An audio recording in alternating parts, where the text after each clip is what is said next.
Женщина, в целях анонимности назовем ее Лелда, сейчас находится в процессе развода. Она посещала психотерапевта, затем принимала антидепрессанты, прописанные психиатром. Но все это, по ее мнению, не помогало. По крайней мере, недостаточно быстро. В поисках других решений она наткнулась на сайт Etecme ЛВ. Там человек по имени Андрис Медианс, известный ранее по фамилии Кнапшис, предлагает лечение различных зависимостей с помощью гипноза.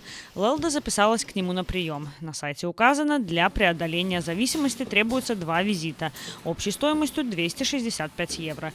Услуги разделены на 2 части. Первый визит – это консультация, вторая – сеанс гипноза. Первый визит у Лелда состоялся перед Рождеством. Ļoti liela uzticamība radīja to atvērtību viņam, jo pēc būtības ir jābūt arī atvērtai, jo es esmu ieradusies pie profesionāļa pēc profesionālas palīdzības. Terapijā ejot, tu nedrīksti kaut ko noklusēt. Tev jābūt pilnīgi atvērtam, jo tu gribi, lai tev patiesi palīdz. Un jā, viņš radīja tādu lielu uzticamību, ka es esmu ieradusies tiešām pareizajā vietā. По словам Лелда, в конце консультации Андрис Медианс начал делать ей комплименты по поводу ее внешности. В конце разговора он предложил Лелде помассировать напряженные участки на спине. Она думала, специалист знает, как помочь. Перед тем, как лечь на кушетку, Лелда полностью обнажила верхнюю часть тела, но нужно было раздеться полностью. Женщина говорит, что лежала на кушетке голой. На ногах остались только носки. Она говорит, что во время массажа мужчина уделял особое внимание бедрам и ягодицам. Nu tad tālāk ar visu to satraukumu man vispār visas domas vienkārši pazuda. Es vienkārši sāku just, ka viņš sāk pieskarties. Masējot, viņš sāk pieskarties manām kaunama lūpām jau pamazām, tā ka nu jau skarās. Vispār jau dzimuma orgāniem. Женщина оцепенела, и в подобных ситуациях это естественно, считает доцент Рижского университета имени Страдыня. Mūsu smadzenēs darbojās tāpat kā datora programmatūra. Ir programmas, domas, emocijas, motīvi, ir algoritmi. Jā. Un ja tāda algoritma nav, kā rīkoties šajā situācijā, tad cilvēks apjūk un mēģina saprast, jāizlemj vai te turpināt uzticēties, piemēram, vai bēgt prom, jā, vai saukt pēc palīdzības. Tur tās domas var šaudīties galvā, un tās программы ir pretrunīgas. В тот же вечер после визита Лелда написала заявление в полицию. Там возбудили уголовное дело по статье 160 Уголовного закона о сексуальном насилии.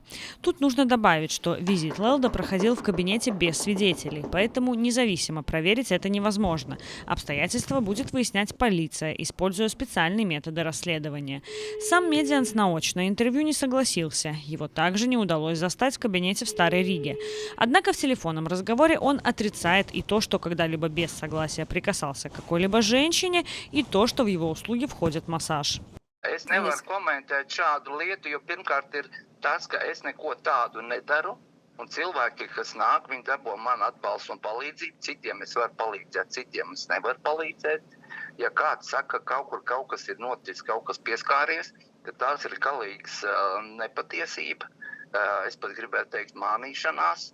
Лелда рассказывает, что во время визита Медианс сделал несоответствующий профессиональному общению комментарий о ее внешности, а также не объяснил четко, как именно будет проходить гипноз, если она придет на второй визит. При этом на сайте Медианса есть слово «лечение». Там обещают результаты от услуги. Из рассказа Лелды следует, что во время визита были нарушены многие профессиональные и этические принципы, которые должен соблюдать медицинский работник.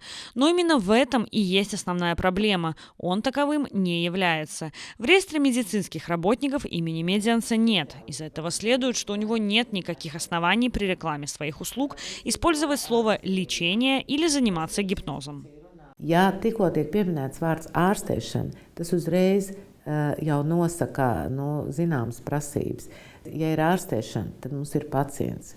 Un tad mums ir jārespektē gan pacienta tiesības, gan vispārējā likumdošana, ko ārstēšana sev nes līdzi. В начале этого года инспекция здравоохранения начала проверку Медианса в связи с возможным незаконным ведением врачебной деятельности. Она все еще продолжается. Ja mēs konstatējam neatļautu ārstniecību, ir lēmums par pakalpojumu darbības apturēšanu. Tas ir jebkurā gadījumā, jebkurai personai, arī tad, ja viņš nav mediķis, tad jebkurā gadījumā mēs rakstam šādu te lēmumu. Un tad jau tālāk mēs arī sekojam šī te lēmuma izpildēm. Ведение незаконной врачебной деятельности уголовно наказуемо, однако в таком случае для состава преступления необходим квалифицирующий признак – нанесенный вред здоровью пострадавшего. В переписке с программой «Де-факто» Медианс не отвечает на вопросы о своем медицинском образовании и о том, на каком основании оказывает услуги гипноза и лечения зависимостей. Случай с Медиансом вырисовывает серьезную проблему. Пока работа медицинских работников детально регулируется и контролируется, самопровозглашенные специалисты, предлагающие лечение без соответствующей квалификации, действуют вне какого-либо регулирования.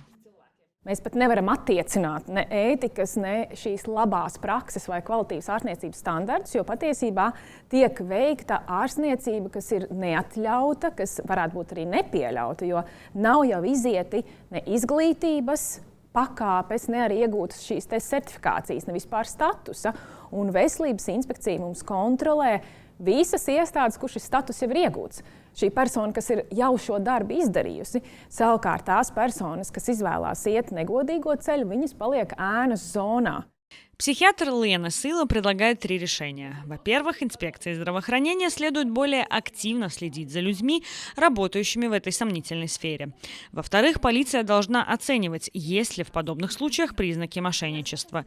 В-третьих, люди сами должны проверять, кому они собираются на визит. Эмилия Гаспарян, Лайна Федотова, ЛСМ, Латвийское телевидение.